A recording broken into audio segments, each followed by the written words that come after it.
Assalamu alaikum wa rahmatullahi ta'ala wa barakatuh. Yan uwa, kamar yadda kuka sani, sunana Mustapha Abdullahi, mai channel din Mustapha TV. To yan uwa, muna godiya da yadda channel din mu da kuke yi, domin haka ba wanda zamu ce muku sai godiya. Mun gode sosai matuƙa. Haka ma yau insha Allah mun zo muku da bidiyo mai matuƙar amfani, mai muhimmanci a gare ku, yadda za ka kare lafiyar wayarka, kaga ingancin batir ɗinka, shin batir ɗinka yaya yake, yadda za ka ba tsaro, ka ba shi lafiya, ka ƙara masa lafiya da tsaro a ta cikin wayarka. Wannan application da zamu nuna muku application ne da zamu nuna matuƙar amfani. Za mu ajiye muku a wannan application a description na wani bidiyo. Ga wanda sun description ba, shine idan ka je kana kallon bidiyo, idan ka zo kana kallon bidiyo kamar haka,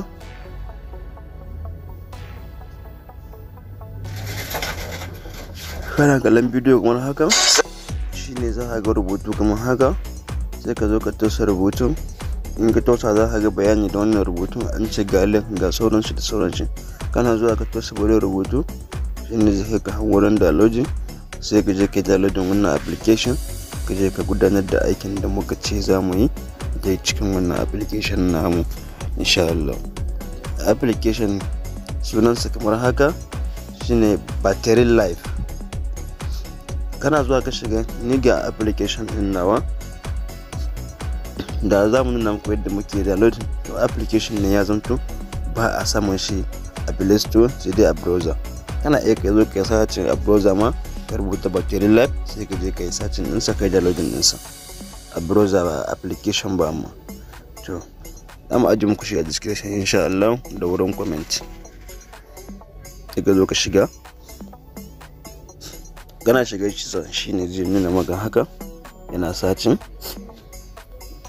yana kammala searching kamar haka, gani zai da ka fuska kamar haka.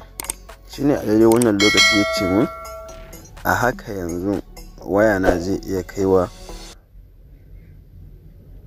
awa 10 har da wasu 'yan mintuna, ga sunan da minti 22. Idan zan bi shi a hankali zai kai ni ida adadin wannan lokaci. Gani kenan, kun ga batar ne mai matuƙar inganci. Wannan haka yana cikin tsaro sosai, na da lafiya. In baya da lafiya za ka gan shi ba ya kai akasin wannan ba. To yadda za ka yi kaga baya da lafiya ko shi da sauran shi makamancin haka, in kana son ka saita shi ma, shine za ka zo ka shiga wannan digo guda uku. Idan ka shigo digo guda uku, sai ka shigo nan setting. Idan ka shiga setting, ka tabbatar da wannan battery is full charge ɗin shi na kunne.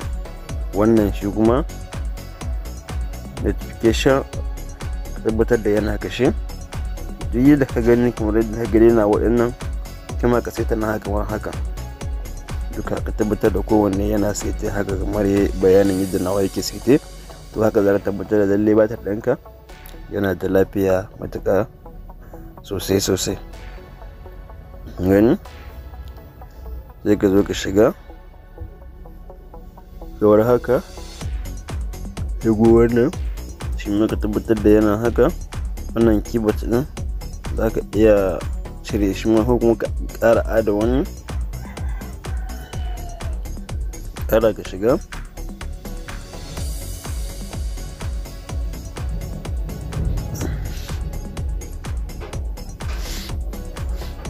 To wannan shine ƙarshen bidiyon namu, da mu cika ku da surutu.